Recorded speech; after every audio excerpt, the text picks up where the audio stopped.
Okay, Tailwind CSS version 4 आने के बाद सब कुछ बदल गया है, जिससे बहुत सी प्रॉब्लम आ रही है। पहले हम tailwind.config.js में अपने सभी कस्टम फॉन्ट्स कलर्स रखते थे, जैसे कि मैं अपने एक पुराने प्रोजेक्ट का tailwind.config.js के सेटअप का स्क्रीनशॉट आपको दिखा रहा हूँ, लेकिन अब ये तरीका काम नहीं करता है। और अगर आप ChatGPT से पूछो तो वो पुराना ही सेटअप बताएगा, और अगर आप इसे बोल भी दो कि हमारा टेलविंड का नया वर्जन 4 आ गया है, फिर जब बारी आएगी कुछ कस्टम फॉन्ट्स कलर्स लगाने की तो बोलेगा tailwind.config.js की फाइल बनाओ, लेकिन ये वर्क तो करता ही नहीं है और ना ही करेगा। ओके, तो इस वीडियो में मैं आपको प्रॉपर सेटअप दिखाऊंगा और इंस्टॉल भी करूंगा और कस्टम फॉन्ट्स कलर्स एनिमेशंस सब कुछ लगा के दिखाऊंगा। Okay, so let's start. तो सबसे पहले हम अपना वीट का एक प्रोजेक्ट सेटअप कर लेते हैं। उसके लिए हम क्रिएट रिएक्ट ऐप का यूज नहीं करने वाले हैं, क्योंकि CRA जो है ये आउटडेटेड हो चुका है। इस पे आपकी टेलविंड CSS काम ही नहीं करेगी। ओके, तो उसके लिए हम यूज करेंगे npm create वीट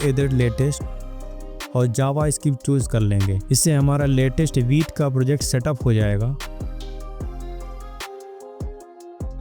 अब हम चलते हैं टेलविंड की ऑफिशियल वेबसाइट पे। तो गूगल पे सर्च करो टेलविंड CSS। तो जो पहली वेबसाइट आ रही है इसको ओपन करो। उसके बाद यहाँ हमें इंस्टॉलेशन में हमें यूजिंग वीट टैब में आना है। फिर यहाँ हमें फर्स्ट स्टेप में ये बोल रहा है कि क्रिएट योर प्रोजेक्ट, जो हमने पहले ही क्रिएट कर लिया है। हर स्टेप को ध्यान से देखना, क्योंकि इतने आसानी से तो कोई नहीं समझाएगा। ये बेसिक है, ये सही होगा तभी आपकी कस्टम स्टाइलिंग काम करेगी। यहाँ जो कमांड दी है npm create wheat latest my project, हमने तो क्रिएट कर लिया है। उसके लिए हम cd माई प्रोजेक्ट करेंगे या cd अपने प्रोजेक्ट का नाम लिखेंगे तो हम उस प्रोजेक्ट में आ जाएंगे। सेकंड स्टेप में हम अपना टेलविंड इंस्टॉल करने की कमांड रन करेंगे। तो उसके लिए npm install tailwind css tailwind css/वीट ये वाली कमांड कॉपी करेंगे और इसको पेस्ट करके रन कर देंगे। इतना करने के बाद हम थर्ड स्टेप में हमें कॉन्फ़िगर करना है कि वीट प्लगइन को। उसके लिए वीट.config.js की फाइल बनाएंगे। यहाँ ts लिखा है। अगर आप टाइप स्क्रिप्ट यूज कर रहे हो तो आप ts लगाओगे, लेकिन हम यूज कर रहे हैं जावा स्क्रिप्ट। ओके, इसलिए हम वीट.config.js की फाइल बनाएंगे,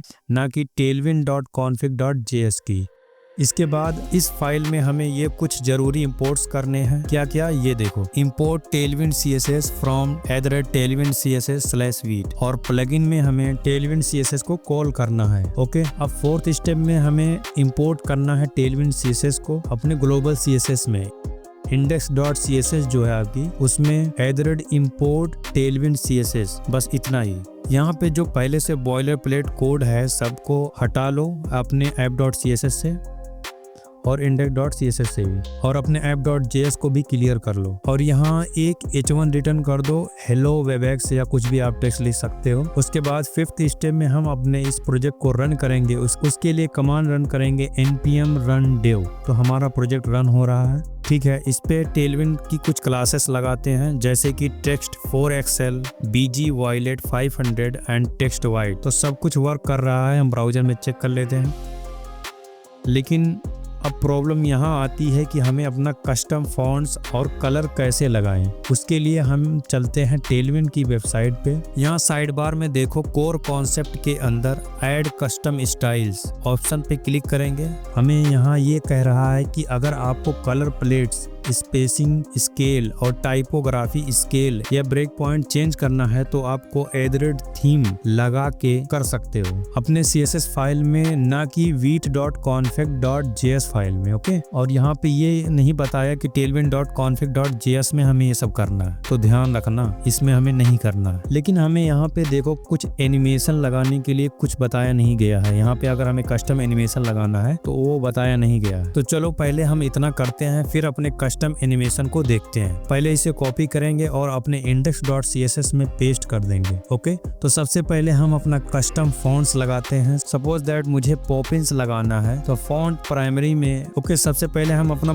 कस्टम फॉन्ट्स लगाते हैं। सपोज दैट मुझे पॉपिंस लगाना है फॉन्ट प्राइमरी में। ओके, तो उसके लिए मुझे ये जो थीम के अंदर फॉन्ट डिस्प्ले को चेंज करना होगा। इसको हम चेंज कर देते हैं फॉन्ट प्राइमरी। फॉन्ट तो लिखना ही पड़ेगा, लेकिन प्राइमरी या इसका कुछ भी आप मतलब नाम रख सकते हो या कस्टम रख सकते हो, फॉन्ट कस्टम। और जो यहाँ पे सतोशी लिखा है इसकी जगह पे हम पॉपिंस लिखेंगे। क्या इतना लिखने से हमारा काम हो जाएगा? नहीं, बिल्कुल नहीं। तो अब हम गूगल पे जाएंगे, यहाँ सर्च करेंगे font.googles.com और सर्च बार में पॉपिन सर्च करेंगे। ओके, तो ये आ गया हमारा फॉन्ट।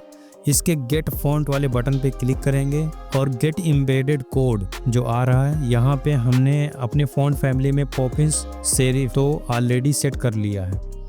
अब हमें इसे इंपोर्ट भी करना है। ऊपर हमें इंपोर्ट का बटन दिख रहा है, उस पर क्लिक करेंगे और इंपोर्ट URL और अपने CSS में पेस्ट करेंगे कुछ इस तरह से।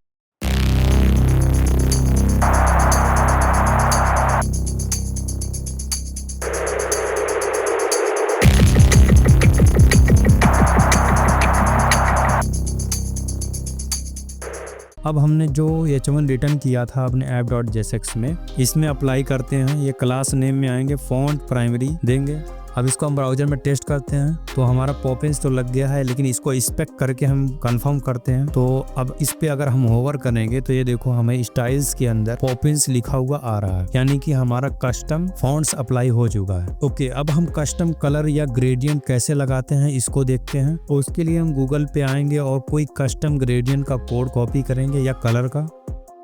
फिर CSS में आओ, अपने यहाँ देखो कलर आवाकाडो कुछ लिखा हुआ है कि जगह पे कलर प्राइमरी या कुछ भी कलर्स आप देख सकते हो, कलर कस्टम, और उसकी वैल्यू जो हमने कॉपी किया है कलर कोड या ग्रेडियंट कोड, उसको हम यहाँ पेस्ट करेंगे। और जो हमने H1 बनाया है उसी पे हम अगर अपना ये कलर अप्लाई करें तो देखो हमारा ये अप्लाई हो रहा है। इतना करने के बाद next step most important step है, क्योंकि कस्टम एनिमेशन लगाना है और हमें वहाँ पे कुछ बताया नहीं गया।